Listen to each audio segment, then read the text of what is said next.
3వ అధ్యాయము 9వ వచనాన్ని మనం చదువుకుంటే, క్రీస్తుని సంపాదించుకుని అని ఉందండి. నిజమే ప్రియులరా, మానవులమైన మనము, మనుషులమైన మనము ఎన్నెన్నో సంపాదించుకుంటున్నామండి. అర్థమవుతుందండి? మానవులుగా మనము, మనుషులుగా మనము ఎన్నెన్నో సంపాదించుకుంటున్నాం. నిజమే. ఏం సంపాదించుకుంటున్నామో తెలుసండి? ఏమి సంపాదించుకుంటున్నామంటే డబ్బు సంపాదించుకుంటున్నాం. అర్థమవుతుందండి? రెండోదిగా డబ్బు సంపాదించుకుంటున్నాం. తర్వాత రెండోదిగా మనం గమనిస్తే ఆస్తిని సంపాదించుకుంటున్నాం. అమ్మా, ఆస్తిని సంపాదించుకుంటున్నాం. ఇంకా చెప్పాలంటే కొత్తపాటి బంగారాన్ని సంపాదించుకుంటున్నాం, వెండిని సంపాదించుకుంటున్నాం. ఇంకా ఏం సంపాదించుకుంటున్నామంటే కొన్ని ఆస్తి పాస్తులు కూడా సంపాదించుకుంటున్నాం. అన్ని సంపాదించుకుంటున్నాం. కానీ ఈ దినాల్లో, ఈ కలవరి దినాల్లో, ఈ దుర్దినాల్లో ప్రతి మానవుడు ఎన్ని సంపాదించుకున్నా, ఆస్తి సంపాదించుకున్నా, డబ్బు సంపాదించుకున్నా, బంగారం సంపాదించుకున్నా, ఇంకా చెప్తున్నాను వినండి, చాలా జాగ్రత్తగా, ఆస్తి పాస్తులు సంపాదించుకున్నా, 5 ఎకరాలు 10 ఎకరాలు పొలం సంపాదించుకున్నా, ఎన్ని సంపాదించుకున్నా క్రీస్తుని నీవు సంపాదించుకోకపోతే ఇవన్నీ నిష్ప్రయోజనమే. అది నీవు తెలుసుకోవాలి. చాలా మంది అనుకుంటున్నారండి, నేను డబ్బు సంపాదించుకున్నాను కదా, డబ్బు నాకు ఉంది కదా అని అనుకుంటున్నారు. డబ్బు నేను బ్రతికించలేదు. బాగా జాగ్రత్తగా ఆలోచించాలి. దేవుని మాటలు చాలా జాగ్రత్తగా గుర్తుపెట్టాలి, ఆలోచించాలి. ఇక డబ్బు ఉంటే డబ్బు నిన్ను ఏం చేయదు తెలుసా? బ్రతికించదు. డబ్బు నిన్ను పరలోకం చేర్చదు. నువ్వు ఆస్తి సంపాదించుకోవచ్చు, నీ ఆస్తి నీకు కూడా రాదు. నువ్వు మరణించిన తర్వాత, నీ బ్రతుకు దినములు సంపూర్తి అయిన తర్వాత, నీ మరణము నీ ఆస్తిని కూడా, నువ్వు చనిపోయిన తర్వాత నీ మరణంతో నీ ఆస్తిని కూడా వస్తుందంటే రాదు. నువ్వు సంపాదించిందంతా నువ్వు ఎక్కడ సంపాదించావు అక్కడే విడిచిపెట్టిపోవాలా. బాగా ఆలోచించాడు. చిన్నపిల్లలందరూ లోపలికి వచ్చి కూర్చోండి. అర్థమవుతుందండి? ఏం సంపాదించుకుంటున్నావు? ఎన్నెన్నో సంపాదించుకుంటున్నాడు మానవుడి లోకంలో. డబ్బు ఉంది కదా, నేను ఏదైనా చెల్లుబాటు చేస్తలే, డబ్బు వలన మనం ఏదైనా చేయొచ్చులే, 10 మంది మన దగ్గరికి వస్తారులే, డబ్బు ఉంది కదా మనం ఏదైనా చేయొచ్చులే, డబ్బు వల్ల మనకి ఏదైనా జరుగుతుందిలే అనుకున్నాం. కానీ కరోనా సమయంలో మనం చూడొచ్చు, కరోనా సమయంలో వారికి ఉన్న డబ్బు, వారికి ఉన్న బలం వారిని బ్రతికించలేకపోయిందండి. ఈ యొక్క ఉజ్జీవ ఉపవాస కూడికలో నేనంటే నన్ను ప్రియమైన దేవుని బిడ్డ, మనల్ని దేవుడు ఏం చేయమంటున్నాడో తెలుసా? మన కుటుంబంలో ఎవరైనా క్రీస్తుని ఇంకా సంపాదించుకోలేదేమో. ప్రియమైన తల్లి, నీ కుమార్తె క్రీస్తుని సంపాదించుకుందా? ప్రియమైన కుమార్తె, నీ తల్లి క్రీస్తుని సంపాదించుకుందా? ప్రియమైన నా బిడ్డ, నీ యొక్క ఇంట్లో నీ సంపూర్ణ కుటుంబం క్రీస్తుని నిజరక్షకులకు అంగీకరించిందా? ఏ ఒక్కరు నశించిపోవడం దేవునికి ఇష్టం కాదు కదా.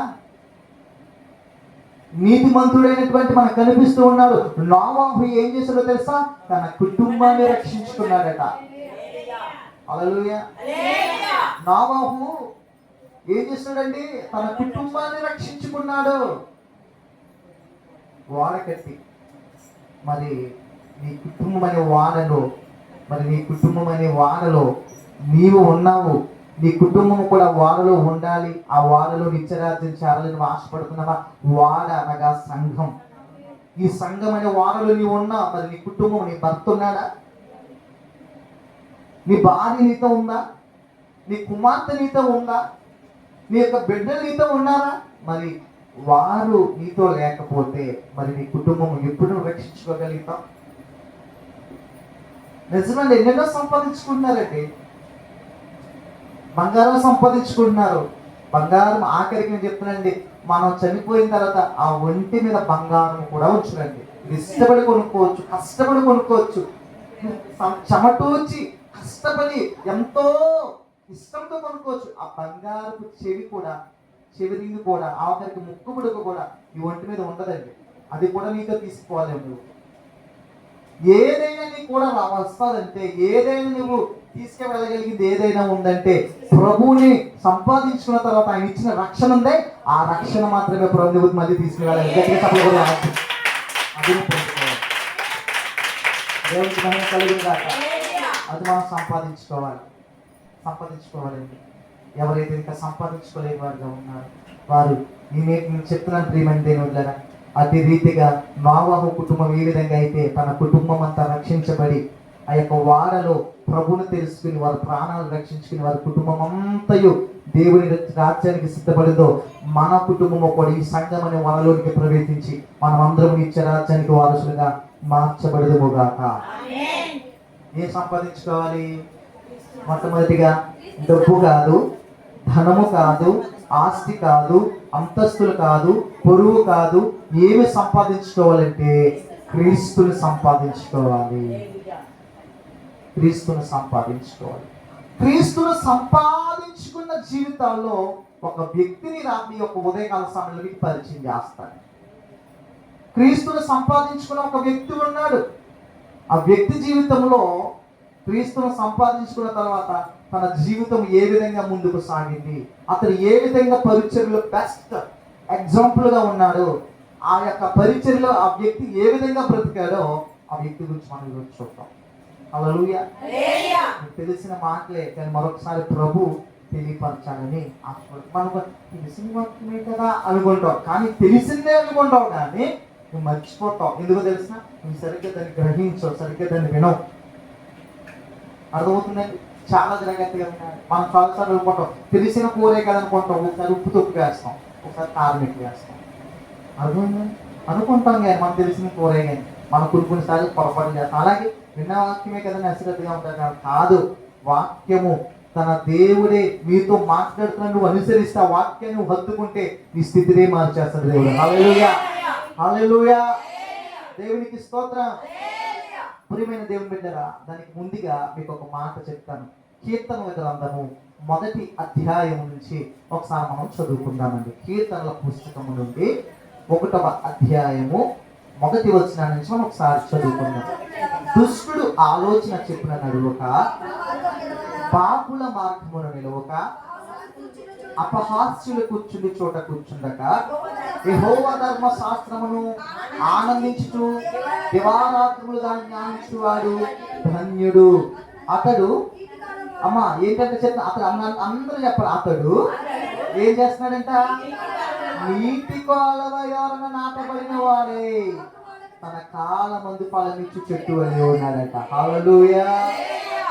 అందరూ విందామండి. ఇక్కడ దుష్టుడు ఆలోచన చెప్పున నడువక, రెండోదిగా పాపుల మార్గమున నిలువక, మూడోదిగా అపహాస్యులు కూర్చుండే చోట కూర్చుండక, నాలుగత ఎన్ని మాటలు కనిపించింది? మొదటిగా చెప్పండి. మొదటి మాట దుష్టులు, రెండోది పాపులు, మూడోది అపహాస్యులు. ఈ 3 విషయాల గురించి మనం ఇప్పుడు తెలుసుకుందాం. కీర్తనకారుడు మొట్టమొదటిగా చెప్పాడు, క్రీస్తును సంపాదించుకోవాలంటే నువ్వు సంపాదించుకోవడానికి ముందుగా నువ్వు చేయవలసిన పని ఏంటో తెలుసా?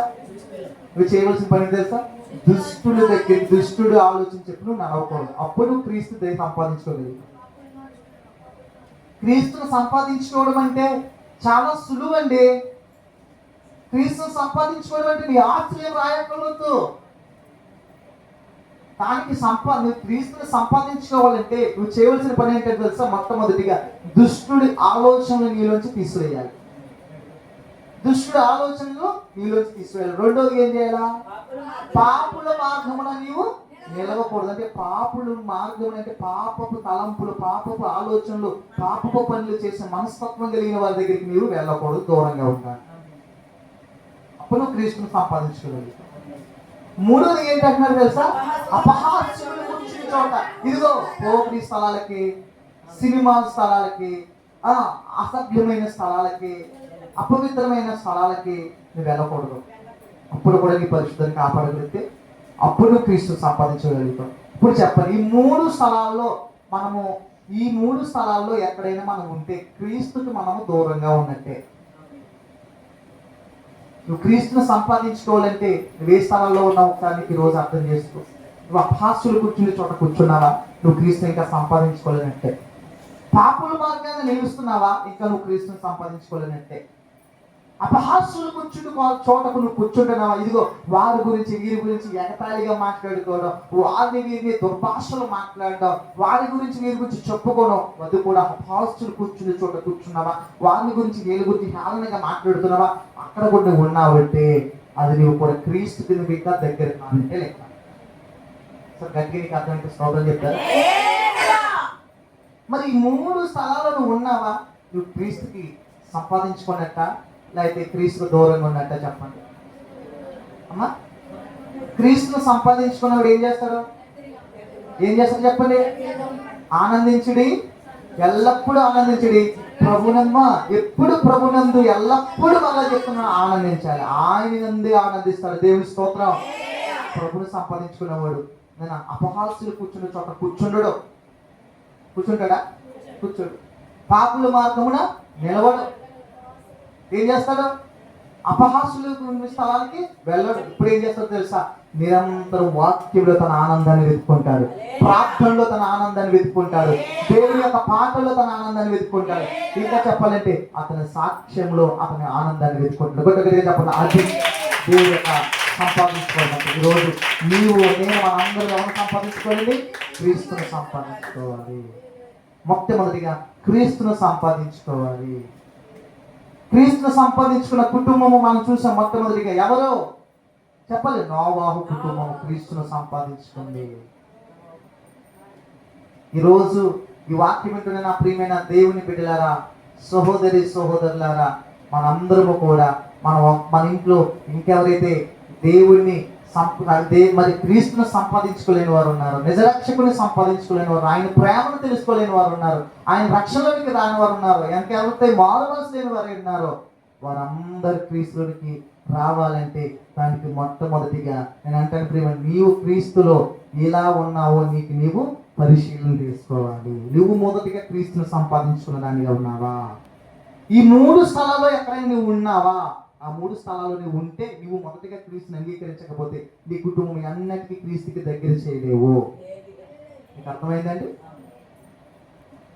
నోవాహు క్రీస్తుని సంపాదించుకోకపోతే, క్రీస్తుని ఆ దేవుడిని నమ్మకపోతే, దేవుడికి మాటకు లోబడపోతే తన కుటుంబము కూడా నేనంటాను ఆ రోజు ఆ యొక్క వాళ్ళలోకి ప్రవేశించేది కాదు. ఈరోజు నోవాహు యొక్క జీవితాన్ని చూసిన వారు, వారి విశ్వాసాన్ని చూసిన వారి కుటుంబము, తన యొక్క భక్తి జీవితాన్ని చూసిన కుటుంబము, తన ఆత్మీయతను చూసిన కుటుంబము ఏం చేసింది తెలుసా? నోవాహు చేసిన ప్రతి పనిలో విశ్వాసం చూసిన తన కుటుంబము, నోవాహు నమ్మిన దేవుడి మీద విశ్వాసం వచ్చింది కాబట్టి తన కుటుంబం అంతా సురక్షితంగా రక్షించబడింది.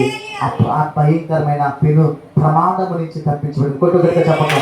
ఈరోజు ఈ యొక్క ఉజ్జీవ ఉపవాస మనోహర పండుగలో మన కుటుంబాల్లో ఎటువంటి ఇబ్బంది ఉన్నా, ఎటువంటి పరిస్థితులు ఉన్నా, ఎటువంటి కలవరాలు ఉన్నా, ఆ పరిస్థితులు సర్వ పరిస్థితుల నుంచి కూడా మనం కూడా మన కుటుంబాన్ని రక్షించుకుందాము గాక. మన కుటుంబాన్ని రక్షించుకున్నటకు మొట్టమొదటిగా ప్రభునందు ఉన్న మనము విశ్వాసముతో, నిరీక్షణతో, నేనంటాను ప్రార్థనతో మనము మొదటిగా ప్రభు దగ్గరికి వచ్చిన మనం ప్రభు పాదాలను పట్టుకుని గోజాడుదుము గాక. అది మనం తెలుసుకోవాల్సింది. చూద్దాం. క్రీస్తును సంపాదించుకున్న వ్యక్తుల్లో ఒక వ్యక్తిని మీకు పరిచయం చేస్తాను అమ్మ. ఆ వ్యక్తి ఏంటో మనందరికీ తెలిసిందే. చూద్దాం. అపోస్తుల కార్యములు క్రీస్తుని సంపాదించుకున్న వ్యక్తి ఏ విధంగా ఉన్నాడో, ఏ విధంగా ఉండాలో మనకి ఈరోజు దేవుడు మనతో మాట్లాడుతున్నాడు. చూద్దాం ప్రియమైన దేవుని బిడ్డలారా. క్రీస్తును సంపాదించుకున్న వ్యక్తి ఏ విధంగా ఉన్నాడు చూడండి. అపోస్తుల కార్యములు 11వ అధ్యాయము 26వ వచనమండి. అపోస్తుల కార్యములు వారు కలిసి ఒక సంవత్సరం అంతయు సంఘములో ఉండి బహుజనులకు వాక్యము బోధించి మొట్టమొదట అంత్యోక్యలో ఉన్న శిష్యులు క్రైస్తవులు అనబడిరి. చదవబడిన లేఖం నుండి ప్రభు మరొకసారి మనతో మాట్లాడిన గాక. ఇక్కడ మనకొక వ్యక్తిని గురించి మరి ప్రభు మనతో మాట్లాడుతూ ఉన్నాడు తన వాక్య లేఖనాల నుండి. ప్రియమైన దేవుని వారులారా, ఇక్కడ మనకు కనిపిస్తూ ఉంది, వారు కలిసి ఒక సంవత్సరం అంతయు సంఘంలో ఉండి బహుజనులకు వాక్యం బోధించారట. మొట్టమొదటి అంత్యోక్యలో శిష్యులు క్రైస్తవులు అనబడ్డారట. ఒకసారి అందరూ దేవుని మాటలు ఆలోచించండి. అసలు మనము ఎక్కడుంటే అక్కడ మన చుట్టూ ఉన్నవారు క్రైస్తవులు అయిపోవాలండి. మొట్టమొదటి మీరు ఆలోచించండి, క్రైస్తవులమైన మనము, దేవుని ఎరిగిన మనము, క్రీస్తుని సంపాదించుకున్న మనము, క్రీస్తుని ఎరిగిన మనము ఎక్కడుంటే అక్కడ మన కుటుంబంలో తండ్రి అయినా, మన కుటుంబంలో ఉన్న సోదరుడైనా, మన కుటుంబంలో ఉన్న బిడ్డలైనా, మన కుటుంబంలో ఉన్న రక్త సంబంధులైనా, మన కుటుంబంలో ఉన్న బంధుమిత్రులైనా, శ్రేయభిలాషులు ఎవరైనా మన చుట్టూ ఉన్నవారు క్రైస్తవులు అయిపోవాలి. అది దేవుని సంపాదించుకోవాలి. దేవుని సంపాదించుకున్న నీవు ఎలా ఉండాలో తెలుసా? అనేకుల్ని క్రీస్తుని సంపాదించుకునేటప్పుడు ఏం చేస్తే నువ్వు ప్రయాసపడాలి. వారిలో క్రీస్తు ప్రేమను నువ్వు పుట్టించాలి. దేవునికి స్తోత్రం. ఒక మండే కట్టెని పట్టుకెళ్ళి నేను అంటాను, మనలేని కట్టెల మధ్య చేస్తే ఏం చేస్తా చెప్పండి? అది అనిపిస్తుంది. దేవుడి స్తోత్రం. అది కూడా ఏం చేస్తా? అన్నిటిని మండిస్తుంది. నువ్వు కూడా ఒక మండే విధంగా ఉంటే, ఒక ప్రార్థన పరుడిగా ఉంటే, ఒక విశ్వాస విధాలుగా నువ్వు ఉంటే, నువ్వు మనడమే కాదు, నీ కుటుంబాన్ని అనేకుల్ని నువ్వు మండిస్తావు. ఇక్కడ చూస్తున్నాం ప్రియమైన దేవుని బిడ్డ, క్రీస్తును సంపాదించుకున్న ఒక వ్యక్తిని గురించి మనం చూస్తున్నాం. ఈరోజు మన హోసన్న మహిమ మందిరం ఇంకా అభివృద్ధి పరచబడాలంటే, ఈ హోసన్న మహిమ మందిరంలోనికి ఈ యలమంచిలి ప్రాంతంలో ఉన్న ఇంకా దేవుని ఎరగిన వారు అనేక అన్య సహోదరులు మా యొక్క తాళచెరుగొట్టు ప్రాంతం యలమంచిలి సెంటర్లో ఉన్నటువంటి హోసన్న మహిమ మందిరానికి రావాలంటే, అనేక మంది దేవుని అంగీకరించాలంటే మొట్టమొదటిగా నువ్వేం చేయాలి తెలుసా? ఏం చేయాలి తెలుసా? క్రీస్తుని సంపాదించుకున్న నీవు, క్రీస్తుని ఎరిగిన నీవు, క్రీస్తు ప్రేమను తెలుసుకున్న నీవు మొదటిగా నీ విశ్వాసంతో ఇక్కడికి రావాలి. మొదటిగా విశ్వాసంతో ఇక్కడికి వచ్చినప్పుడు, క్రీస్తుని ప్రేమను కనపరిచినప్పుడు నీ చుట్టూ ఉన్నవారే కాదు, నీ ఇంటిలోనే వారే కాదు, నీ గ్రామస్తులందరూ, నీ యొక్క శ్రేయభిలాషులందరూ కూడా క్రైస్తవులుగా మార్చబడతారు. హల్లెలూయా. దేవునికి స్తోత్రం. ప్రియమైన దేవుని బిడ్డలారా, ఒక విషయాన్ని మీకు నేను తెలియపరుస్తున్నానండి. ఒక రోజంట ఒక పూలు కాకు, ఒక రోజంట ఒక విషయాన్ని మీకు ఒక భావాన్ని మీకు చెప్తున్నాను వినండి. ఒకరోజు జరిగిన విషయం ఏంటంటే, ఒక రాజుగారు ఆస్థానంలో చాలా మంది పనివారు ఉంటారు కదండి. రాజా ప్రాస్థానంలో పనిచేసి చాలా మంది పనివారు ఉంటారు. రాజుగారి దగ్గర ఒకరు ఉంటారని పనిచేసేవారు 200 మంది ఉంటారు. ఆ రాజ ప్రాస్థానంలో పనిచేస్తున్నటువంటి ఒక వ్యక్తి, ఆ యొక్క ఒక ఉద్యోగి, ఒక పనివాడు చేసిన పని ఏంటంటే, అతడు పని ఏంటంటే ప్రతిరోజు రాజుగారి ఇంటికి ఏం చేయాలంటే నీళ్ళతో ఒక నది దగ్గరికి వెళ్ళి 2 కుండలను తీసుకుని ఆ 2 కుండల్లో నీళ్ళు పట్టుకుని రాజుగారింటికి నీళ్లు జారేయాలి. ఆ పని వాడు చేసే పని, ఆ ఉద్యోగి చేసే పని. ఆ ఉద్యోగం చేసేవారు, ఆ యొక్క రాజ ప్రాస్థానంలో చేస్తున్న పని వాళ్ళు చేసే పని అది. రోజు అతని డ్యూటీ అది, ఒక్కొక్కరికి డ్యూటీ. ఒకరు ఏం చేస్తారు? రాజుగారి యొక్క ఆయన యొక్క బాగోగులు చూసుకునే వ్యక్తి ఒకరు ఉంటారు. ఒక వ్యక్తి ఏం చేస్తారు? ఇంట్లో క్లీన్ చేసే ఒక పనివారు అక్కడ ఉంటాడు. రాజుగారి పదార్థాలు ఏమేమి తింటారో, ఆయనకి ఇష్టమైన ఆహారం అందించి, అలాగే ఒక పనుడు, ఆ పనుల్లో ఒక ఉద్యోగి ఈ వ్యక్తి నీళ్ళు జారేసాడు. ఈరోజు యథావిధిగా అతడు 2 కుండలు తీసుకున్నట ఆ నది ప్రవాహం దగ్గరికి వెళ్ళి, ఆ యొక్క నది దగ్గరికి వెళ్ళి 2 కుండల నిండా నీళ్లు నింపుకొని యథావిధంగా రాజుగారి యొక్క ఆ యొక్క ప్రస్తావానికి, అనగా ఆ యొక్క కోటలోనికి ఆ నీళ్లు జారేస్తూ ఉండేవాడంట. జారేస్తూ ఉన్న కాలక్రమంలో ఒక రోజంట నేనంటాను, ఇదే చేయి చెప్పండి, ఇదేం చెప్పండి, మీ బాగా అర్థం కావాలి. ఈ యొక్క కుడి చెయ్యి మీకు బాగా గుర్తుపెట్టి, కుడి చెయ్యి ఎడమ. ఇప్పుడు మీకు దీని బట్టి అర్థమవుతుంది. ఈ యొక్క కుడి చెయ్యి యొక్క కుడి ఎదరున్న కొండేమో, కుడి కొండేమో ఏముందో చాలా బాగుందంట. దాంట్లో నీళ్ళు పట్టాడంట. నీళ్ళు పట్టిన తర్వాత ఆ యొక్క నది ప్రవాహంలో నీళ్ళు పట్టుకున్నాడంట. నీళ్ళు పట్టుకున్న తర్వాత దాంట్లో నీళ్ళు చాలా చక్కగా ఉన్నాయంట. అంతలోకి ఈ ఎడమ చెయ్యి ఉంది చూడండి, ఈ ఎడమ చెయ్యి వెనకాల ఉన్న కొండలో కూడా నీళ్ళు పట్టుకోడాడంట. నీళ్ళు పట్టుకున్న తర్వాత నది దగ్గరికి వెళ్ళి నీళ్ళు పట్టుకున్న తర్వాత దానికి చిన్నగా చిల్లి పడిందో రంధ్రం పడిందో తెలియదు, కానీ ఆ యొక్క రాజ ప్రాస్థానం దగ్గరికి వచ్చేటప్పటికి దీంట్లో ఉన్న నీళ్ళన్నీ కారిపోయాయట. అంతలోకి ఒక రోజు మళ్ళీ యథావిధిగా ఆ యొక్క వ్యక్తి గమనించుకున్నాడు లేదో తెలియదు కానీ ఆ పనివాడు యథావిధిగా రోజు అలా జారేస్తూ ఉన్నాడట. జారేస్తూ ఉన్నప్పుడు ఈ యొక్క కుండను చూసారా? ఏ కొండ? ఏ కొండ చెప్పండి? మొదటి కొండ చెప్పుకున్నా చెప్తాను. ఏ కొండ అమ్మా? ఎడ చేయకుండా. ఏ కొండ? కుడి చేయకుండా. ఈ కుడి చేయకుండా కుడి చేయకూడదు. కుడి వైపున ఉన్న కొండ అది గుర్తుపెట్టుకో. చెయ్యి వచ్చేస్తుంది మనకు అక్కడ వద్దు. కుడి వైపున ఉన్న కొండ ఏమందంటే ఈ ఎడమ వైపున్న కొండతో చెప్తుందంట, ఏ చూసావా, నువ్వు నేను ఒకసారి తయారు చేయబడ్డానే, నువ్వు నేను కూడా ఒకే పని చేస్తున్నానే. ఎవరితో మాట్లాడుతుంది? ఈ యొక్క కుడి చేయకుండా ఎడమ చేయకూడదో మాట్లాడుతుంది. ఈ కుడి చేయకుండా ఎడమ చేయకూడదో మాట్లాడుతుంది. ఏమని చెప్తుంది? ఏ నువ్వు నేను ఒకసారి తయారు చేయబడ్డా, నువ్వు నేను ఒకేసారిగా పని చేస్తున్నా. చూడు, నేను ఈ యొక్క వ్యక్తి రాజుగారి దగ్గరికి నీళ్లు మోసుకు వెళ్తున్నప్పుడు నువ్వు నేను మన ఇద్దరిని నింపుతున్నాను, కానీ నేనున్నానే, నిన్న కుడివైపు నేను ఉన్నానే కొండనే, నేనేది నీళ్ళు పట్టిన నీళ్ళని సంతృప్తిగా ఇవ్వగలుగుతున్నాను. నువ్వు ఉన్నావు ఎడమవైపు కొండవు, నీవు పట్టిన ఆ యొక్క నీళ్ళని ఇవేం సంతృప్తిగా ఏం చేయలేకపోతుంది తెలుసా? ఆ రాజు యొక్క ప్రస్థానానికి తీసుకెళ్ళలేకపోతున్నావు. నీ పని నువ్వు చేయలేకపోతున్నావు. నీ యొక్క డ్యూటీ నువ్వు సరిగ్గా చేయలేకపోతున్నావు. నీ పని, నీ బాధ్యత నువ్వు నిర్వర్తించలేకపోతున్నావు. నేను గుడ్ టు బ్యాడ్ అంటే మనుషులు చెప్పినా, నా పనిని నేను నిర్వర్తిస్తున్నాను, నీ పని నీవు చేయలేకపోతున్నావు, నీ బాధ్యత నీవు సరిగ్గా నిర్వర్తించట్లేదు అన్నప్పుడు ఈ యొక్క నేనంటాను, ఈ కుడి వైపు ఉన్న కొండ ఎవరి కొండ ఏ కొండతో చెప్పిందంటే ఎడమ చేపు కొండకు చెప్పినప్పుడు, ఈ ఎడమ కొండ వైపు చెప్పినప్పుడు ఈ ఎడమ కొండ అంటే నాకు చాలా దుఃఖపడిందంటే ఒక రోజు అంతా బాధపడుతూ, నిజమే నాలో ఇదందరం అనే లోపం ఉంది కదా, నాలో ఈ యొక్క బలహీనత ఉంది కదా, నాలో ఈ లోపం ఉంది కదా, ఎందుకులే నాకు ఈ బ్రతుకు ఎందుకులే, ఈ జీవితం ఎందుకులే బాధపడుతుందంట. ఏ కొండ అండి? ఎడమ వైపు ఉన్నటువంటి కొండ.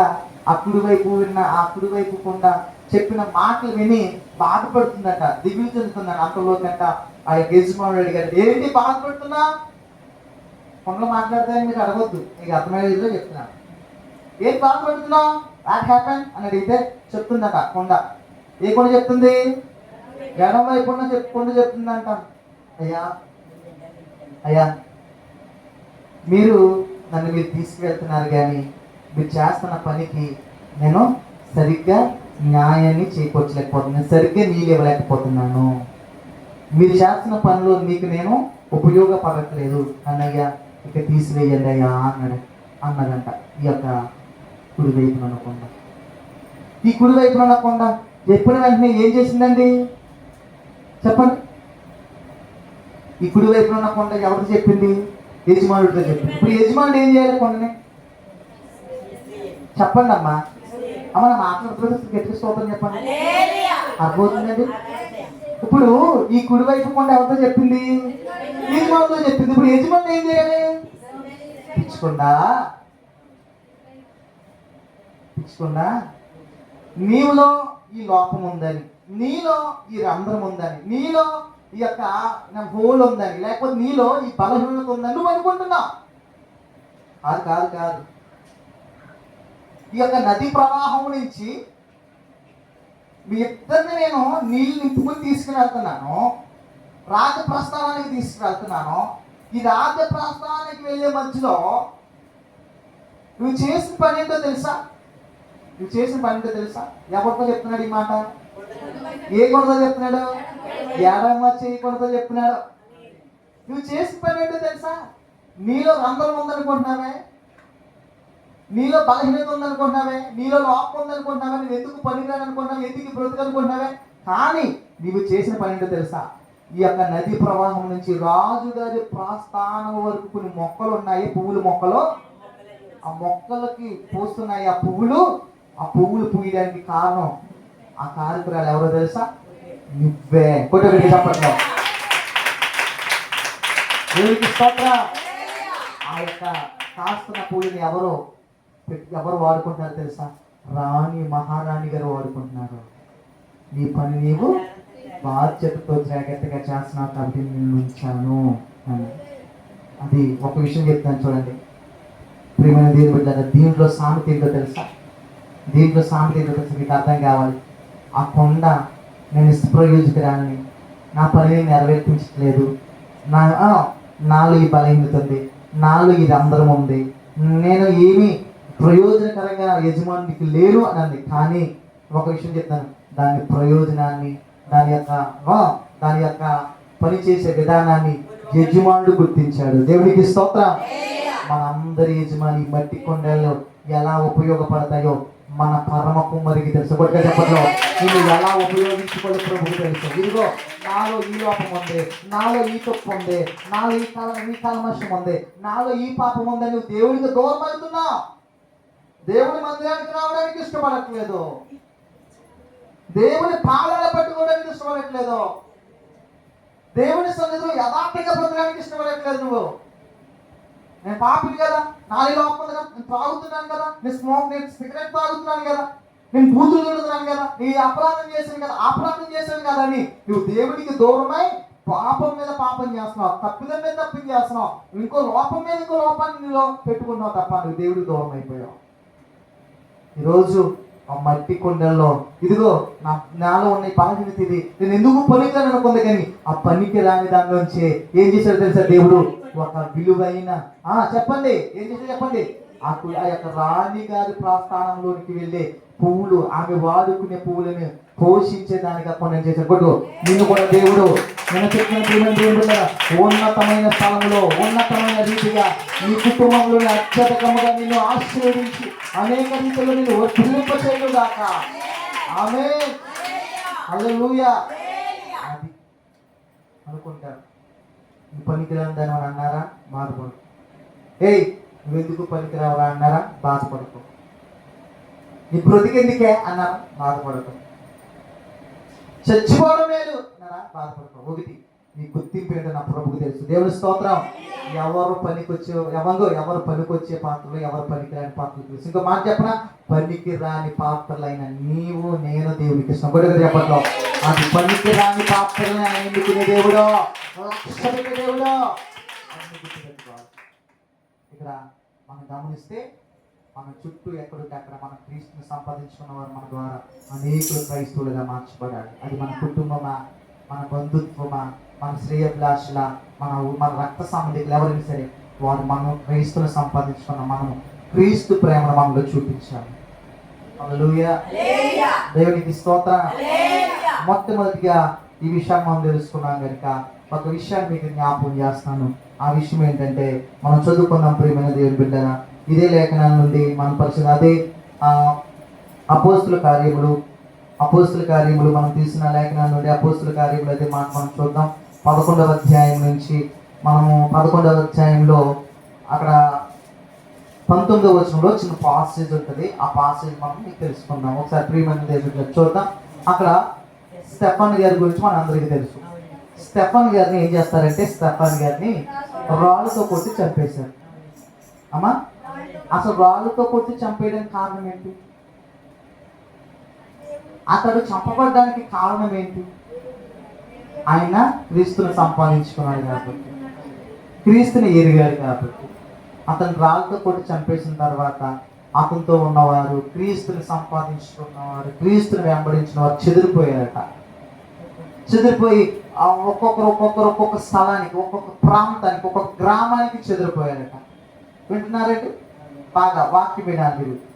చూడండి, ఒక్కొక్క ప్రాంతానికి, ఒక్కొక్క గ్రామానికి చెదిరిపోయారట.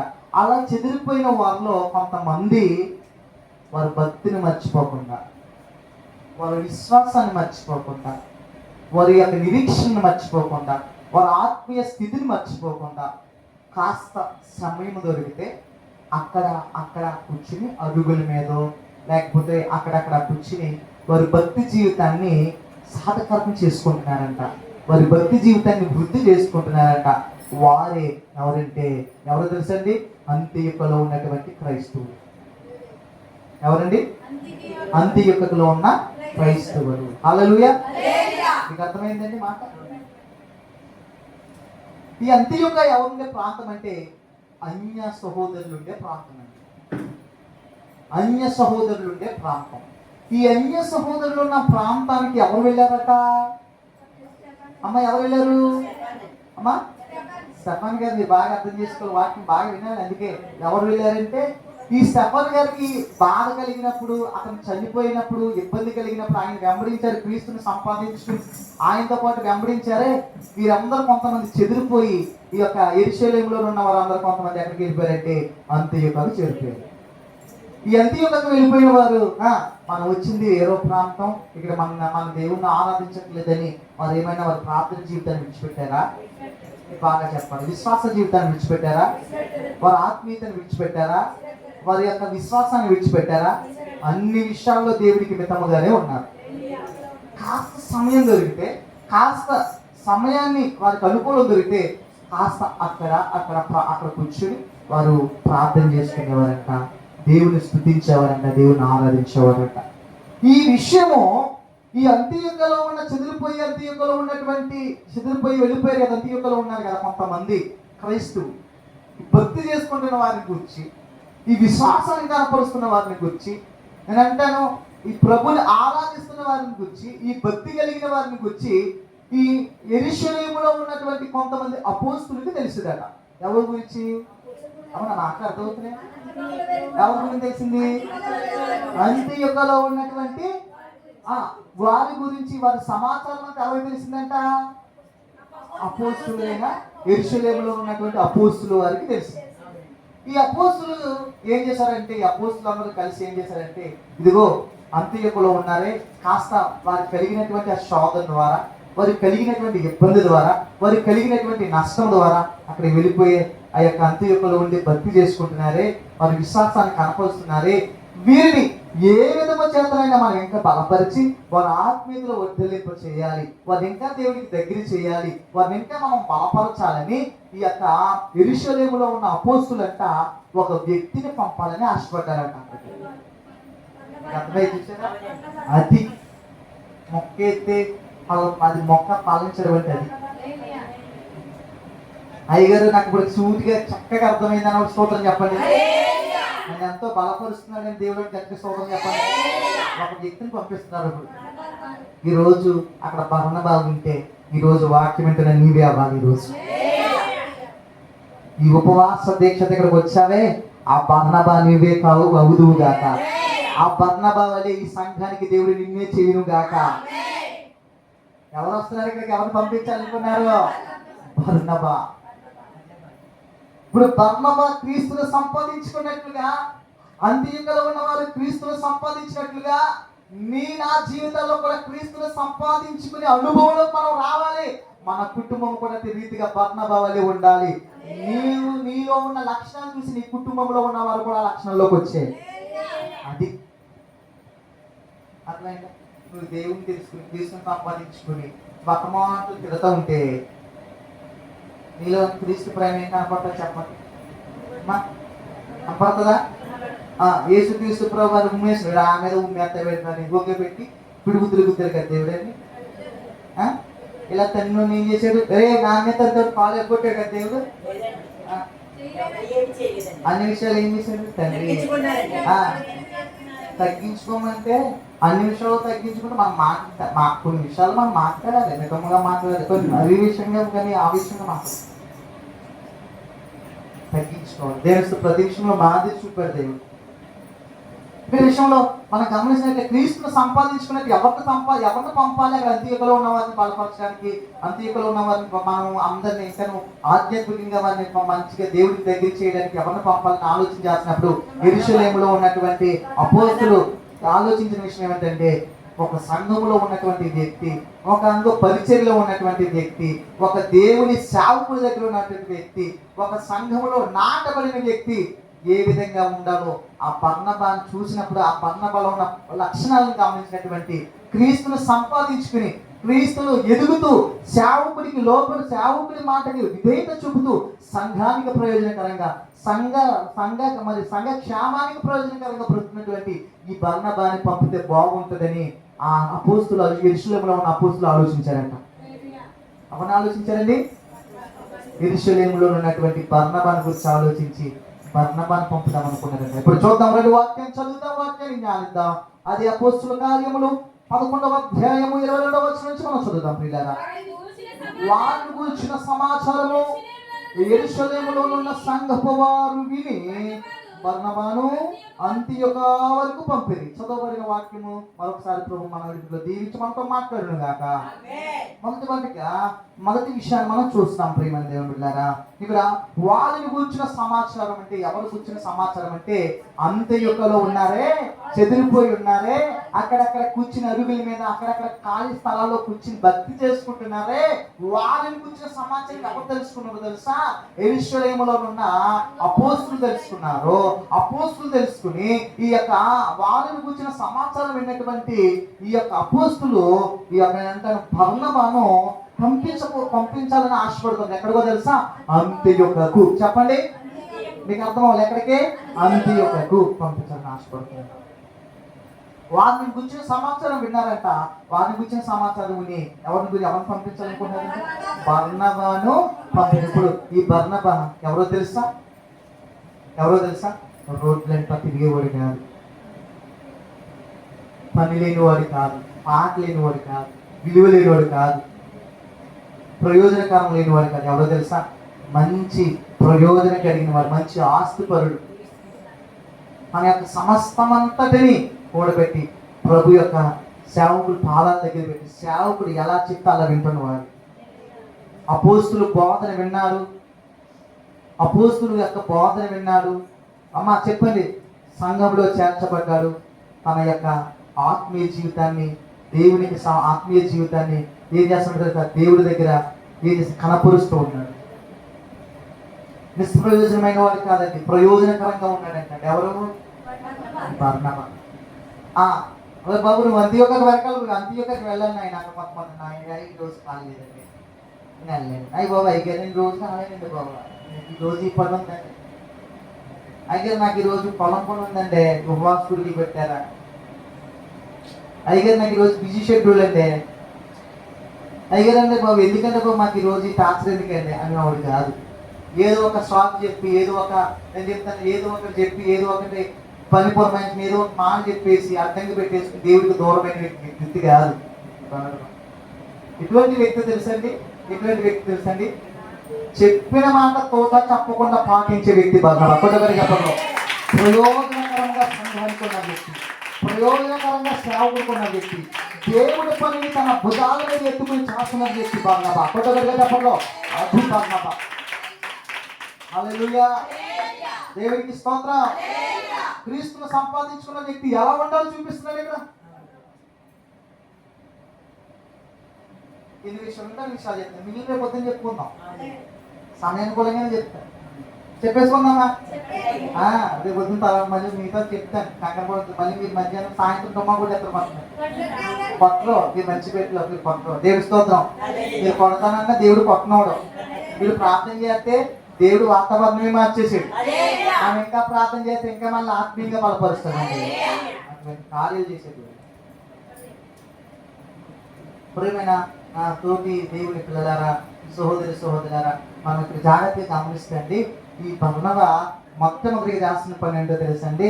ఆ యొక్క అపోస్తులు చెప్పిన మాట విని, ఆ సేవకుడు చెప్పిన మాట వినంట అతడంట ఇది ఏం చేస్తున్నాడంటే బర్నబా అంత్యయుగ వరకు పంపారంటే మొట్టమొదటి మీకు చెప్తున్నాను, అతని పాదాలు దేవుని కొరకు పరిగెత్తాయి. అతని పాదాలు దేని కొరకు పరిగెత్తాయి చెప్పండి. కొంతమంది పాదాలు ఉపవాస కూడికలు పడితే ఎక్కడ పరిగెత్తినాయి చెప్పండి.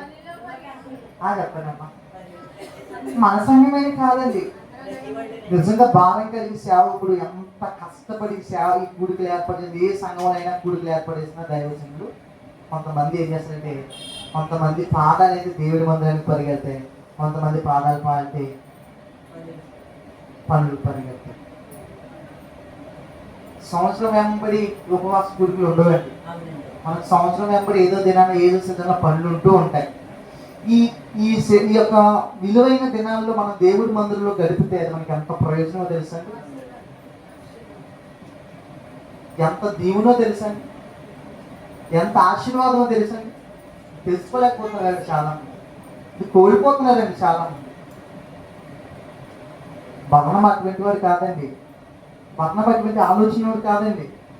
ఏదో ఒక సాగు చెప్పి ఏదో ఒక విషయం చెప్పి దేవుని సేవకులను కొట్టివేసి దేవుని సేవకులు మాట వినకుండా నిర్లక్ష్యంగా ఉండే వ్యక్తి కాదండి.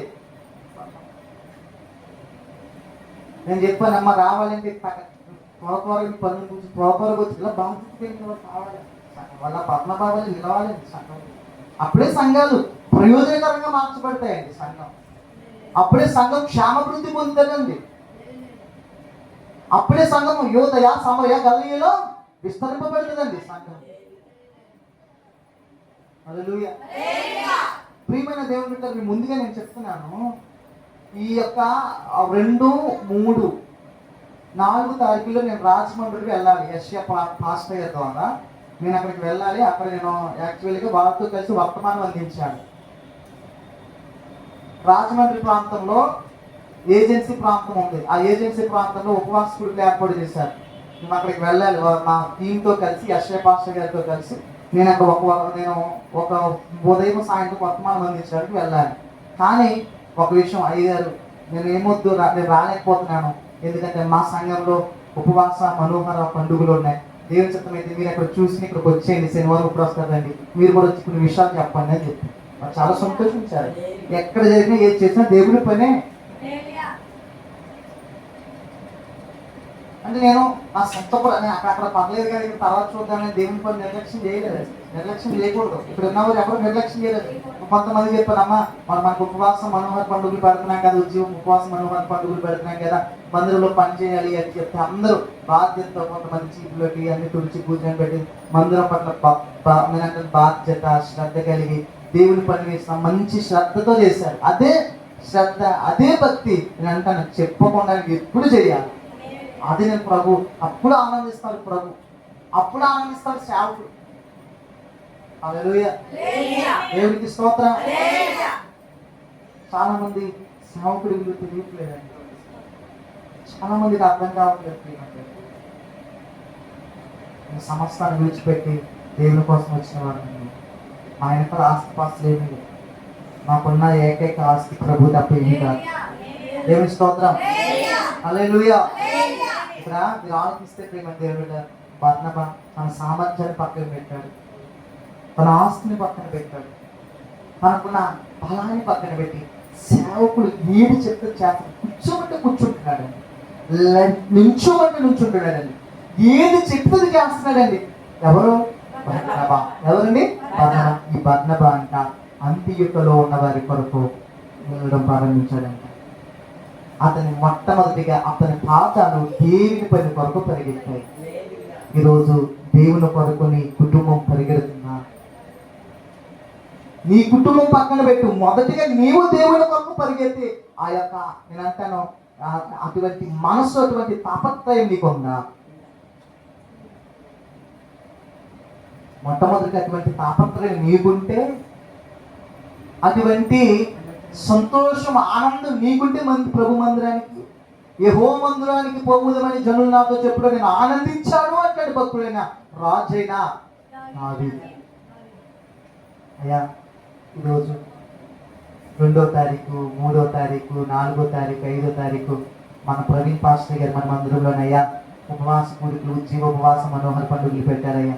ఇవి మన కుటుంబానికి అయ్యా ఈ పండుగలు, మన కుటుంబానికి అమ్మ ఈ పండుగలు, ఇదిగో మన ఉజ్జీవింపబడ్డానికి అమ్మ ఈ పండుగలో. ఈ దీక్షలు ఎందుకో తెలుసా? ఈ దీక్షలో మన జీవితంలో ఈ దీక్షలు ఫలిస్తే గొప్ప అద్భుతాలు మనం చూస్తామమ్మా అని చెప్పి మన కుమార్తెలకి, మన కుమారులకి, మన బిడ్డలకు, లేకపోతే మన యొక్క యజమానులకు మనం చెప్పగలుగుతున్నామా? చెప్పగలుగుతున్నామా? మన విలువ మనకు తెలియట్లేదండి. ఇందాక ఆ కుండ కూడా అదే చెప్తుంది, దాని విలువ అది ఏమి చేస్తుందో నేను ఉపయోగపడట్లేదు, నా వల్ల ఏ ప్రయోజనం లేదు, నాలో ఈ బలహీనత ఉందని అనుకుంది, కానీ అది చేసే పని మర్చిపోయింది. ఆ యజమానుడు చెప్తే కానీ దానికి అర్థం కాలేదు. ఈరోజు పరమ యజమానుడు తన దాసుని ద్వారా ఎంతో చెప్తున్నాడు, నీ పని ఏంటో దేవుని మందిరంలో నెరవేర్తించు, అది నీకు ఇచ్చిన పరిచర్య నెరవేర్తించు, నీకు ఇచ్చిన సువార్త అది ప్రకటించు, సేవకులు బలపరచడమా అది నువ్వు చేయి, దేవుని మందిరంలో పరిచయం చేయడమా అది నువ్వు చేయి, సేవకులకి అతిథులు ఇవ్వడమా అది నువ్వు చేయి, ఇంకా చెప్తాను చూడండి, సేవను ప్రోత్సహించడమా అది నువ్వు చేయి, దేవుని యొక్క సేవ, ఆ దేవుని యొక్క సువార్త వినిపించడానికి నువ్వు ప్రయాసపడ్డమా? అది వచ్చే నువ్వు ఏది చేసిన ఒక బర్నబా వాళ్ళని నడుము కట్టుకో. కొద్దిగా చెప్పండి. ఈ యొక్క లైట్ టెలికాస్ట్ కోసం పొద్దుకుని వచ్చానండి. ప్రమాదాన్ని సుమారు నేను పడుకున్నప్పుడు రాత్రి అంత తెలుసండి, సుమారు దగ్గర పడుకున్నప్పుడు 3:30 పడుకున్నాను. నిద్ర పట్టలేదు నాకు. అదే చర్చిలో పడుకున్నాను, పాస్టర్ గారు వెళ్ళిపోయారు, నేను పడుకున్నాను. అంతలో మ్యాగ్నెట్ ఫోన్ చేసి మన వాటర్ బాటిల్ మంచం ఉంటే తీసుకొచ్చి ఇక్కడ ఇస్తావా అంటే, సరే అని నేను లేచి ఒక దుప్పటి మంచం తెచ్చి పెట్టి వాటర్ బాటిల్ పడుకున్నాను. ఫ్యాన్ వేసుకున్నాను. అందరూ వెళ్ళిపోయిన తర్వాత పడుకున్నాను. పడుకున్న తర్వాత దేవుడు ప్రేరేపించి ఏంటంటే మధ్యలో ఎంతసేపు పడుకుంటాం, నిద్రైనా లే, భారంతో కూడికి ఏర్పాటు చేస్తాం, భారంతో కూడికి ఏర్పాటు చేస్తాం, వాతావరణం కూడా అనుకూలపరిచాను. లెగిసి కొద్దిసేపు ప్రార్థన చేయను. దేవుడు నేను మోకరించి కూడా ప్రార్థన చేస్తుందని తడుతుంటే నాకు తెలియకుండా ఒక అరగంట గంట ఏడ్చాను. ప్రభుత్వాన్ని దేవుడు మోకరించిన స్థలంలో ఒక అరగంట ఏడ్చాను. ప్రభా ఏంటి నాయన, నా యొక్క ప్రతి స్థితిని, ప్రతి పరిస్థితిని, మందిరాన్ని పూర్ణ వైభవంగా మొదటి ఉన్న స్థితిని గుర్తు చేశాడు. మందిరం లేనప్పుడు స్థితిని గుర్తు చేశాడు దేవుడు. మందిరం లేనప్పుడు నా విశ్వాసాన్ని గుర్తు చేశాడు దేవుడు. ఇంకా చెప్పిన ప్రియమైన దేవుడు కదా, మునుకున్నటువంటి ఆ యొక్క ఆధ్యాత్మిక జీవితాన్ని జ్ఞాపకం చేశాడు దేవుడు. ఆ భక్తి, ఆ విశ్వాసం, ఆ యొక్క అంటాను ఆ ఉద్యోగం, సంఘంలో ఉన్న ఉద్యోగాన్ని జ్ఞాపకం చేసినప్పుడు ప్రభు దగ్గర ఏడ్చానండి. ఏడ్చి మొట్టమొదటిగా లేవగానే ఉదయాన్నే నేను టక లేచి వెంటనే లేచి బ్రష్ చేసుకుని కావు కదా త్వరగా ఏం చేసినట్టు ఇంటికి వెళ్ళిన స్నానం చేస్తాను. కొన్ని కుటుంబాలను ప్రభు దర్శించమని చెప్పాడు. ఆ కుటుంబాలకు వెళ్ళి దర్శించి ప్రార్థన చేసి వచ్చింది. దేవుడు మాట్లాడమని చెప్పాడు, దేవుడు వెళ్ళమని చెప్పాడండి. దేవుడు చెప్పింది ఇదిగో, దేవుడి సేవకుడు చెప్పింది బర్నబా విన్నాడు. దేవుడు సేవకుడు చెప్పిన మాట బర్నబా విన్నాడు. మరి దేవుడు చెప్పిన మాట కూడా సేవకుడు వినాలా? చెప్పిన వెంటనే వెళ్ళాను, దర్శించాను. వారు చాలా ప్రేమతో నన్ను వారు నన్ను చేర్చుకున్నారండి. దేవుడి స్తోత్రం. ఒక విషయం, ప్రార్థన మనకు తోడుంటే, దేవుడి మాట మనకు అభయస్తముగా ఉంటే ఎక్కడికి వెళ్ళినా జీవితాలు కలిగేటప్పుడు అది ఎవరైనా సరే దేవుడికి మహిమ కలుగుతుంది కాక. కొంతమందికి ఫోన్ చేస్తే రానన్న ఊరు కూడా రావడానికి ఈరోజు మొగ్గు చూపారండి. దూరమైన వాళ్ళు కూడా దేవుడు మళ్ళీ దగ్గరికి చేరిపోతున్నాడండి. ఏదైనా చేస్తారండి, ఏదైనా చేయగలవు, పదమొత్తం మార్చగలవు, నీ నామముకే మహిమంతా తెచ్చుకొందువు.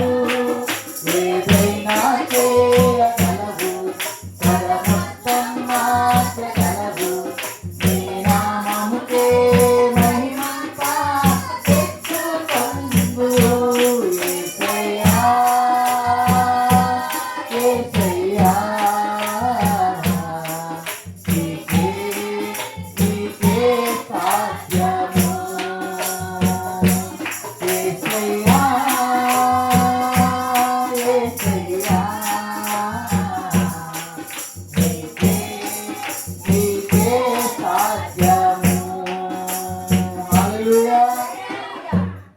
ఎవరికి సాధ్యమండి?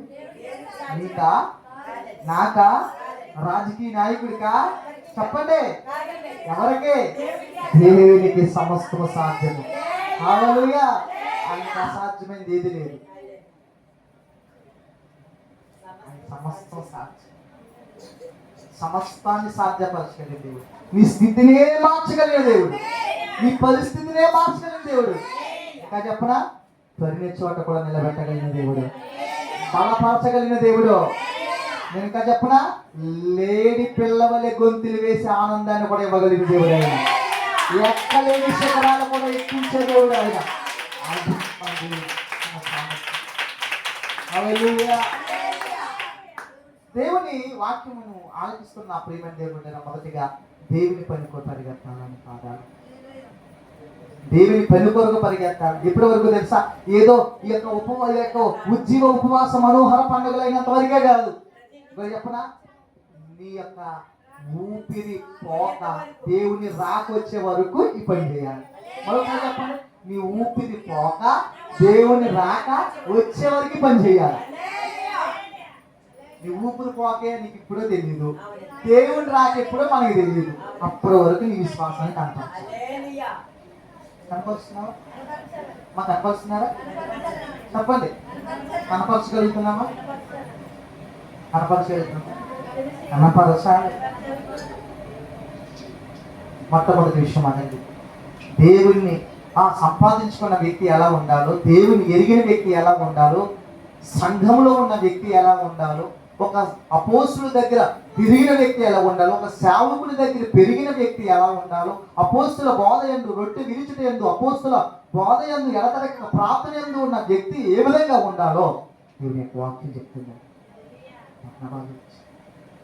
ఈరోజు బర్నబా గురించి అటువంటి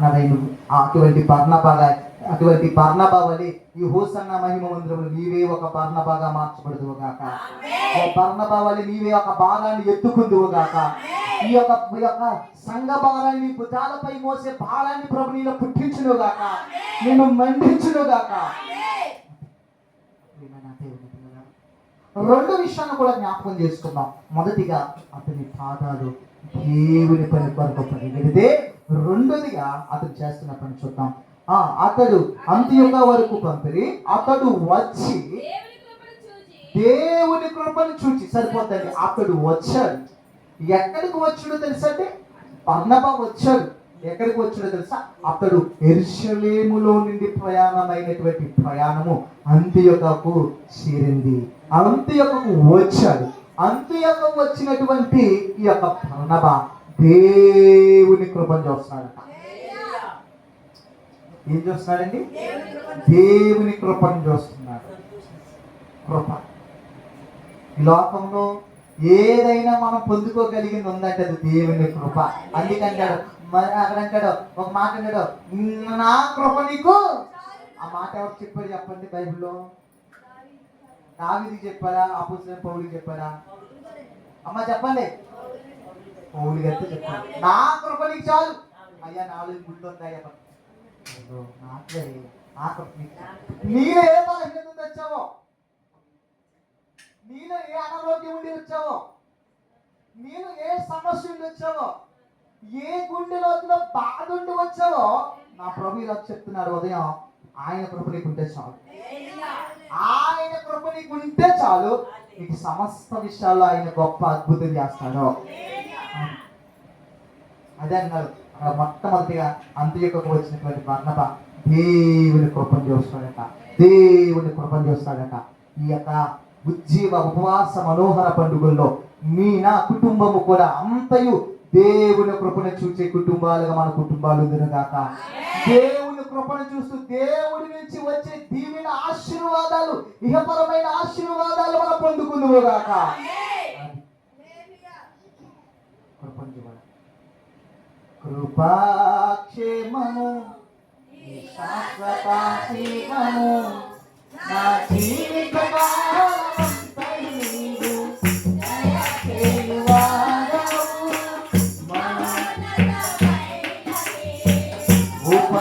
ఉపకారములు కలర్చుచు మనుష్యము పరవశించనా నీ కృపలోనే, పరవశించనా నీ కృపలోనే, పరవశించనా. నా ప్రతి ప్రార్థనకు యేసువే నీవులే, లెక్కకు మించిన దీవెనలైన. హల్లెలూయా, హల్లెలూయా. ఎంత అద్భుతంగా స్వర్గాలకు రాసి, ఎంత అద్భుతంగా సమకూర్చి రాసిన దేశం గారి పాట. నేను అంటానండి, అసలు మన హోస్తున్న పాటలు కానీ, మన మినిస్ట్రీ యొక్క విధానం కానీ, అబ్బా అబ్బా అబ్బా, దేవుని యొక్క కృపలో మంచి పడిపోయిన వ్యక్తిని, చనిపోతున్న వ్యక్తిని కూడా లేపుతాయండి. మనం చేసే ప్రార్థన అంట ఏం చేస్తుందంట? మనం చేసే ప్రతి ప్రార్థన అంటే ఏం చేస్తుందంట? దీవెనలుగా మార్చుతారంట. మనం చేసే ప్రతి ప్రార్థన ఈవిలే ప్రార్థన దీవెనగా మార్చుదంట. లెక్కగా మించిపడు, లెక్క అసలు లెక్కించలేమంట, లెక్క పెట్టాలి. దానికి మించిన దీవులు మనకి ఇస్తాడండి దేవుడు. అది నీకు, నీ కుటుంబానికి, నీకు కలిగిన సమస్తానికైతే దీవెన ప్రభు ఇచ్చును గాక. ఉదయకాల సమయంలో ఎంత బలపరుస్తున్నాడు దేవుడు. కృపను చూచి కొల్లిగా ఉన్నాడు. ఏ కృపను చూస్తున్నావు? ఏ కృపను చూస్తున్నావు? దేవుని కృపను చూస్తున్నావు, లేకపోతే సహసాధారణంగా మనుషుల కృపను చూస్తున్నావు? కొంతమంది మనుషులు కూడా చేస్తారండి. వారు మనకి మీరే చేస్తారు. అయిన తర్వాత అవకాశానికి తర్వాత మనం వినియోగించిన తర్వాత మనం పక్కన పెట్టి మనం ఏం చేస్తారంటే ధృవీకరిస్తారండి. అటువంటి విలువలేని కృపలతో చూడద్దు. అదే ఎవరైనా ఏదైనా నేను ఆశించి చేస్తారేమో, ప్రభు మాత్రం ఏది ఆశించకుండా నీ కొరకు ఆయన ప్రాణాన్ని పెట్టాడు. ఇంట్లో వారు కూడా నేను ఆశించి ఏదైనా చేస్తారు. నా బంధువులైనా ఏదైనా నేను ఆశించి చేస్తాను. నువ్వైనా ఎవరికైనా ఏదైనా ఆశించి చూస్తావు. కనీసం వారికి ఏమైనా చేస్తే వారి నుంచి థ్యాంక్స్ అనే పదాన్నైనా ఆశిస్తాం, కృతజ్ఞతలు అనే పదాన్నైనా ఆశిస్తాం. నా ప్రభు ఏది ఆశించకుండా నిన్ను ఆయన సమస్తము విషయాల్లో కూడా ఆయన తగ్గించుకుని నీ కొరకు వ్యక్తులుగా మార్చబడి తన ప్రాణాన్ని బలంగా పెట్టి నిన్ను ఆయన ఏం చేస్తాడంటే ఆయన సమస్తాన్ని కోల్పోయి నిన్ను ఆయన తండ్రి రాజ్యానికి వారసుడిగా చేసిన ప్రేమ కొట్టు. అది కృప కలిగిన ప్రేమ అంటే, అది ఉన్నతమైన ప్రేమ అంటే, అది వాత్సల్యత కలిగిన ప్రేమ అంటే, అది మనోహరమైన ప్రేమ అంటే. హల్లెలూయా. సమస్తాన్ని వ్యక్తులుగా చేసింది, సమస్తాన్ని కోల్పోయి నిన్ను ఏం చేస్తాడు తెలుసా? తన తండ్రి రాజ్యానికి వారసుడిగా చేసిన ప్రేమ. ఆ కృపను చూసే కళ్ళు కానీ కొళ్ళు, ఆ ప్రభుని చూసే కొళ్ళు కానీ కొళ్ళు, ఆయన ప్రేమను చూసే కొళ్ళు కానీ కొళ్ళు ఉండాలి. దేవుడి స్తోత్రం. ఆయన వాక్యాన్ని ధ్యానించే ఈ కొళ్ళు ఎలా ఉండాలి తెలుసా? దేవుని వాక్యం చదివే కొళ్ళు ఎలా ఉండాలి.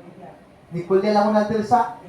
దేవుని యొక్క చూడండి, దేవుని యొక్క పాటలను నేర్చుకునే కొల్లులా ఉండాలి. చూడండి, పాటలు చూసి కొంతమంది పాడలేదు, కొంతమంది దేవుడిని చెప్తున్నాడు మొక్కస్థుతి కోసం, కొంతమంది చదువుకోలేని వాళ్ళు ఉన్నారు. నాకు ఆనందిస్తుంది. పాట వింటే పట్టిసి పాడేస్తున్నారు. అమ్మవారిని ఇంకా దేవుడు పామర్లకి ఇచ్చిన జ్ఞానం కంటే ఇంకా వృద్ధి జ్ఞానం వారికి ఇచ్చిన కాక చాలా సంతోషం. యవనస్తులు మీరంతా మళ్ళీ ఒక యాక్టివ్గా వచ్చారు. నేను చెప్పని వెంటనే పనికి లోబడి వెంటనే చేస్తున్నాను. పొద్దున్న నెట్ వైఫై ఈ యొక్క నెట్ వెళ్ళడానికి ఎన్ని తిప్పలు పెట్టామంటే పొద్దున్న మ్యాగ్నెట్ పాపం పైకి వైర్లు లాగి అయ్యేసి ఆలోచన ఇలా వెళ్తున్నాం. వైఫై పాపం ఆఖరికి దేవుడు ఒక చక్కటి జ్ఞానం రాత్రి అంతా డిస్టర్బెన్స్ గా నా మైండ్ సెట్ పనిచేయలేదు. అయ్యో విదేశాల్లో ఉన్నవారు ఉన్నారే, అయ్యో వారు ఎలాగైనా వాక్యం అందించాలి, ఆ వాక్యం ద్వారా వారు బలపడ్డారు. ఇది ఇక్కడ ఏం జరుగుతుందో వారి ఇక్కడ లైవ్ ద్వారా వీక్షించి వారు ఆత్మీయంగా బలపడాలి. ఇంకా మా ఆత్మీయ సోదరులు ఉన్నారు, వారు బలపడాలి. ఇక్కడ ఏం జరుగుతుంది, కార్యక్రమం జరుగుతుంది, అటువంటి మనం కార్యక్రమాలు నిర్వహిస్తున్నాం, ఎటువంటి ప్రార్థన కూడా నిర్వహిస్తున్నాం వాళ్ళు తెలుసుకోవాలని ఈ లైవ్ కష్టపెట్టామని దేవుడి మహిమ కలుగుతుంది. దీని విషయంలో మేము ఎంతో దేవుని చిత్తం లేకుండా, దేవుని యొక్క ప్రయాస లేకుండా ఏది ఫలభరితంగా మార్చబడదు, ఏది విజయము రాదు. అర్థమవుతుందండి. నేను చూసినప్పుడు నేను అంటాను ప్రేమ, మన కళ్ళు దేవుని కృపను చూసే కళ్ళుగా ఉన్నారు. కొన్ని కళ్ళు విషపు కళ్ళు ఉంటాయి. ఏ కళ్ళు ఉంటాయి? విషపు కళ్ళు అంటే ఏంటి? విషపు కళ్ళు, విషపు చూపు చూపే కళ్ళు బైబిల్లో ఉంది. సౌలు దావీదు మీద ఏ చూపు చూపాడు? ఉన్నదా లేదా చెప్పండి. విషపు చూపు చూపాడట. ఎవరో విషపు చూపు చూపితే దావీదు పాలైపోయాడా, సౌలు పాలైపోయాడా? సౌలు రాజా పాలైపోయాడంటే దావీదు పాలయ్యాడా? దావీదు అంతకంతకంతకంతకంతక వర్దెళ్ళు ప్రబలుతూ వచ్చాడంట. సౌలు నేరసిల్లిపోతూ వచ్చాడంట. విషపు చూపు చూపితే నీకే ప్రమాదం. అర్థమవుతుందా? విషపు చూపు చూపే ఆ కళ్ళుగా మన కళ్ళు ఉండకుందును గాక. కృప కలిగిన చూపుని చూచే, కృపను చూచే కళ్ళుగా మన అందరి కళ్ళు మార్చబడును గాక. హల్లెలూయా. దేవునికి స్తోత్రం. అది దావీదు వర్ధిల్లాడండి. ఏంటంటే కృప కలిగిన దేవుడినే చూచాడు. నేను హాని చేయాలని చూసిన వారు ఉన్నారు, నిన్ను బాధపరచాలని చూసిన వారు ఉన్నారేమో, నిన్ను దుఃఖ పెట్టాలని చూసిన వారు ఉన్నారేమో, నీ గాయాలు రేపుతున్న వారు ఉన్నారేమో. జాగ్రత్త, ఏం భయపడకు, నిబ్బరంగా ధైర్యంగా ఉండు. ప్రభు వైపు చూడు, కృప కలిగిన దేవుడి వైపు చూడు. కృప కలిగిన దేవుని స్థితి పరిస్థితి అంతా మార్చును గాక. దేవునికి స్తోత్రం. దావీదు అంతకంతకు ప్రబలినట్లుగా నీవు ప్రబలుదువుగాక, నీవు స్థితి విస్తరించబడునుగాక, నేను విషపు చూపు చూస్తున్న వారిని దేవుడు మార్చునుగాక. నీ స్థితి గురించి, నీ యొక్క పరిస్థితిని గురించి, నీ యొక్క విధానాన్ని చూసి నేను హేళన చేస్తున్నవారు, తప్పు పెడుతున్నవారు దేవుడు మార్చునుగాక. వారిలో కూడా మార్పుని దేవుడు తెచ్చునుగాక. హల్లెలూయా, దేవునికి స్తోత్రం. రెండు మాటలు చెప్పుకున్నాం. ఒక సంఘంలో ఉన్నటువంటి వ్యక్తి, అపోస్తలుల బాధలో పెరిగినటువంటి వ్యక్తి, ఒక మందిరానికి వస్తున్నటువంటి వ్యక్తి ఏ విధంగా ఉండాలో, ఒక క్రైస్తవమైన వాడు, ఒక ఏ క్రీస్తుని సంపాదించుకున్న వాడు ఎలా ఉన్నాడో రెండు విషయాలు చెప్పు. మొదటిగా ఆయన దేవుని యొక్క పని కొరకు పరిగెడుతున్నటువంటి బర్నబా. రెండోదిగా దేవుని కృపను చూస్తున్నటువంటి వ్యక్తి బర్నబా. ఇంకా మాట నీకు అర్థమైంది. మన ఇంట్లో మన చర్చిలో ఎవరైనా మంచి ఫ్రిడ్జ్ కొనుక్కున్నారు ఇంకో, నువ్వు వెళ్ళండి, పాస్టర్ గారు ఫ్రిడ్జ్ కొనుక్కున్నాం, పాస్టర్ గారు ప్రార్థన చేయండి అన్నారు ఎక్కువ. మనం వెళ్ళి అందరం కొంతమంది అమ్మ వెళ్ళండి ప్రార్థన చేసినప్పుడు ఫ్రిడ్జ్ అనుకోండి, అది దేవుని ప్రభు కాదు. ప్రభా అటువంటి ఫ్రిడ్జ్ ప్రభు ఇలా కొనుక్కున్నాను అప్పుడు చేయొచ్చు, అది దేవుని ప్రభా. దేవుని స్తోత్రం. హల్లెలూయా. అలా అబ్బాయికి మంచి ఫస్ట్ క్లాస్ లో పాస్ అయ్యాడనుకో, ఆ అబ్బాయి రాసే మా అబ్బాయి ఇప్పుడు అన్నామనుకో, అది దేవుని కృప. ఆ అబ్బాయి మా అబ్బాయి కూడా స్థితిలో ఉండాలి, అది దేవుని కృప. దేవుని స్తోత్రం. మంచి ఇల్లు కట్టుకున్నారంటే ఎవరన్నా వాళ్ళు ఇల్లు కట్టారు, ఇల్లు లేదు అనుకున్నాక దేవుని కృప. అటువంటి ఇల్లు నాకు కూడా తెచ్చేవా, అవన్నీ ఆశీర్వదించండి మమ్మల్ని, అది దేవుని కృప. అటువంటి కృప కలిగిన చూపులు మనం చూసి మనం కూడా దేవుని కాక అక్కడ చూస్తారంట. బాగా ఆ ఇల్లు చూసాడు కదా, దేవుని కృప. వారి యొక్క ఉద్యోగాలు చూసాడు, దేవుని కృప. అక్కడ ఉన్నటువంటి మనుషులు చూశాడంట, వారి యొక్క స్థలాలను చూశాడు, కార్లను చూసి, వారి బంగ్లాలను చూసి, అక్కడ ఉన్నటువంటి స్థితిగతులు చూసి, ఇదంతా దేవుని కృప అంటున్నాడంట. అబ్బా, అది ప్రభు కృపను తీసుకోవాలి. ఒక మనిషి ముందు మంచి బట్టలు కట్టుకున్నాకో దేవుని కృపే, మంచి చీర కట్టుకొచ్చిందనుకో దేవుని కృప. దేవుని స్తోత్రం. మీ ఆయన పనికిరాని చీర కట్టుకో, మీ ఆయన ఏదో 100 రూపాయలు చీర కొనుక్కొచ్చినా నువ్వు దేవుని కృప అన్నారు. ఎందుకు తెలుసా? అప్పుడు అబ్బా మా ఆవిడ ఎంత అడ్జస్ట్మెంట్ అవుతుందని 100 రూపాయలు చీర కొన్నవాడు ఏం చేద్దాం 1000 రూపాయలు చీర కొన్నాడు. ఒకటి చెప్పండి, అటువంటి దేవుని కృపను పక్కన తీసుకున్నాను.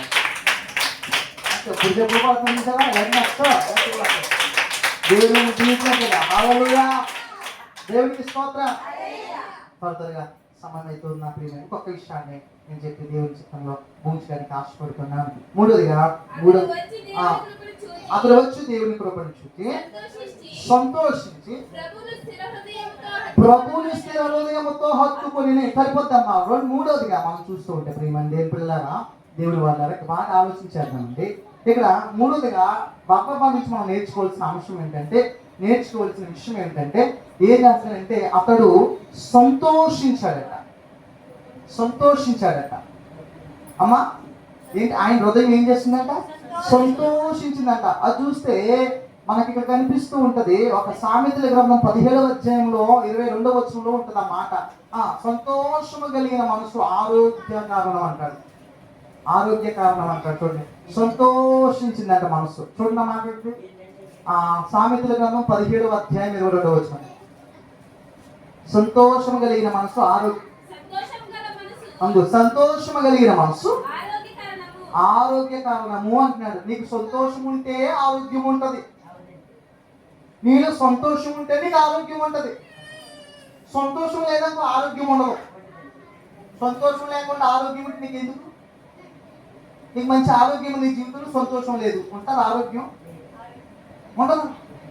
సంతోషం ఉంటే ఆరోగ్యం ఉంటుంది, ఆరోగ్యం ఉంటే సంతోషం ఉంటుంది. ఆరోగ్యం లేకపోతే సంతోషం ఉండదు.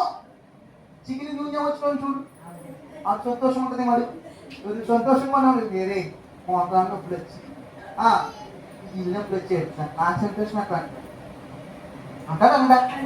టైఫాయిడ్తో బాధపడుతున్నాడు దగ్గరికి వెళ్ళి, ఆవిడ దగ్గరికి వెళ్ళి టైఫాయిడ్తో ఒక ఆవిడ టైఫాయిడ్తో బాధపడుతుంది. అమ్మ టైఫాయిడ్ జరుగుతుంది. అమ్మ నువ్వు సంతోషంగా ఉండవా ఏమంటారు? సంతోషం ఈ శరీరం ఎక్కించుకోలేక ఈ అంటాను ఈ బీరకాయ ఈ తిన్నాక ఎంత అవస్థపడతానని అంటే ఒక ఎందుకేషన్ చెప్తాను చెప్పండి. దళిదా ఎందుకేషన్ చెప్తే అవుతుందా? చేశాను అంతేనా? ఇప్పుడు ఇప్పుడు బలహీనంగా ఉన్న వాళ్ళ దగ్గర నువ్వు సంతోషం మనం చెప్తే మీరు ఆ? సంతోషం ఉంటే ఆరోగ్యం ఉంటుంది, ఆరోగ్యం ఉంటే సంతోషం. ఈ ఆరోగ్యము సంతోషము కూడా ఇవ్వగలిగే యేసయ్య దగ్గరికి మనం వచ్చాం. గట్టిగా సంపదపడదాం. అతి సంతోషము కలిగిన మనస్సు, ఆరోగ్యము దేవుడు మనకు మన కుటుంబాలకు సర్వదా అనుగ్రహించునుగాక. మనము కూడా ప్రభునందు సంతోషించే కృప దేవుడు మనకి ఇచ్చునుగాక.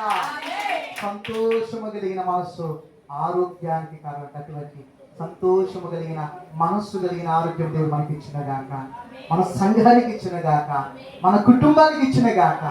అది 3 విషయాలండి. 4వ విషయం ఏంటంటే ఈ 4 విషయాలు చూసి మనం ముగించుకున్నాం. తర్వాత ఆ మాట ప్రభువుని స్థిర హృదయముతో హత్తుకొనవలెనని సరిపోతుంది. ఈ మాట చదువుకు మనం ముగించుకున్నాం. అందరూ ప్రభుని స్థిర హృదయముతో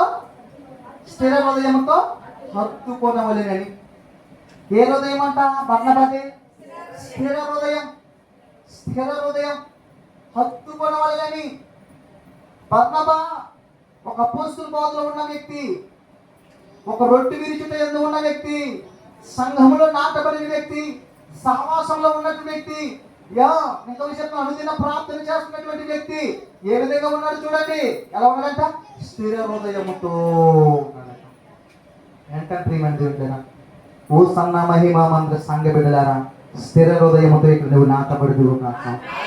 స్థిర హృదయముతో నీ కుటుంబాన్ని ఇక్కడ నాటుదువు కాక. స్థిర హృదయముతో అనేక మందిని ఇక్కడ నడిపించుదువు కాక. మొదటిగా స్థిర హృదయము నీకు మనకు ఉండాలి. బర్నబా అపోస్తులు ఎందుకు సెలెక్ట్ చేయారు తెలుసా?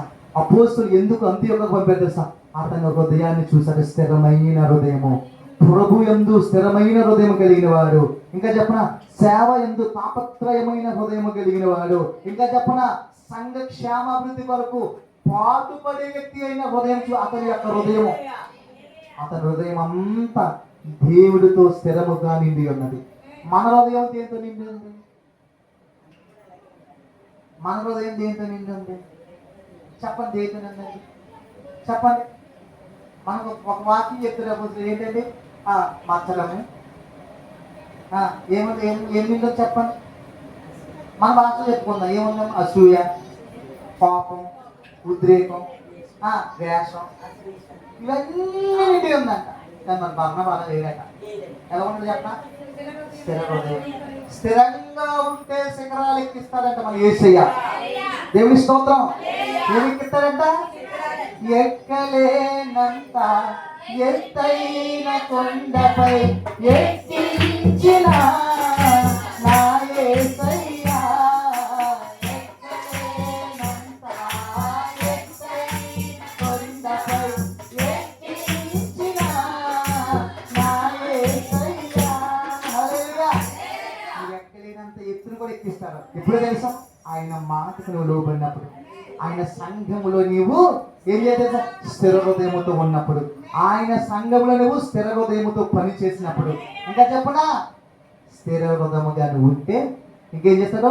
స్థిరంగా ఉంటే శిఖరాలకి చేస్తాడు. హల్లెలూయా. మొదటిగా ఒక సంఘానికి నువ్వు కట్టబడ్డావా? ఒక సంఘానికి నువ్వు పట్టబడ్డావా? ఒక సంఘంలో నువ్వు చేర్చబడ్డావా? ప్రాణం పోయే తుది శ్వాస వరకు ఆ సంఘములోని స్థిర హృదయముతో మనం ఉండునుగాక. అట్టి బర్నబా వలె మన హోసన్న మహిమా మందిరములో అనేక మంది స్థిర హృదయము కలిగిన బర్నబాలు లేపబెడుదురుగాక. స్థిర హృదయము కలిగిన బిడ్డలను దేవుడు ప్రోత్సహించి లేపుదురుగాక. అనేక మంది సంఘాల్లో ఉన్నటువంటి బిడ్డలు లేపబెడుదురుగాక. స్థిర హృదయంతో ఉన్నవారు ఇక్కడ ఉన్నప్పుడు లాగా మళ్ళీ దేశాలు తిరిగిన తర్వాత ఒకలాగా మారిపోకూడదు. ఇక్కడ ఉన్నప్పుడు సేవకుని ఏ విధంగా కనపరిచావు, ఇక్కడ ఉన్నప్పుడు సేవకుడి మాటకు ఎలా లోపడ్డావు, ఇక్కడ ఉన్నప్పుడు సంఘముతో ఎలా కలిసి మాట్లాడేవాడు, ఎలా మాట్లాడేదానివో దేశాలు వెళ్ళిపోయిన తర్వాత కూడా, విదేశంలో ఉన్న తర్వాత కూడా అదే ప్రేమ సంఘం పట్ల, సంఘ సేవకుడి పట్ల, ఇంకా చెప్తున్నా చూడండి, ఆత్మీయ సేవకు తండ్రి పట్ల నువ్వు కనపరచాలి. అది స్థిర హృదయం. దేవుని స్తోత్రం. ఇప్పుడు దేవుని సంఘము పట్ల, దేవుని సేవకుడి పట్ల అటువంటి స్థిర హృదయం కలిగిన బిడ్డలుగా మనం ముందుగాక. దేవునికి స్తోత్రం. స్థిర హృదయం. ఏ హృదయం ఉండాలి మనకి? స్థిర హృదయం. కొంతమంది బిడ్డలు ఫోన్లు చేస్తే లిఫ్ట్ చేయలేని బిడ్డలు ఉన్నారు. ఉపవాస కూడికి మొత్తం ఫోన్లు చేస్తే కూడా ఫోన్లు మళ్ళీ తిరిగి చేయలేని బిడ్డలు ఉన్నారు. ఎందుకంటే అండి సంఘ భారం అనేది సంఘం అంతా భారాన్ని భుజం మీద ఎత్తి మోయాలండి. సేవకుడు ఒక్కలాగితే ఈ భారం రాదండి.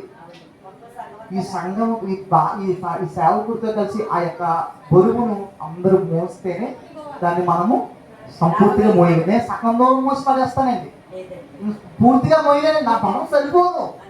కానీ కొంతమంది బలము సమకూర్స్తేనే ఆ బరువుని కడ వరకు మోయగలను. కట్టుగా తప్పబడి కష్టమవుతుంది.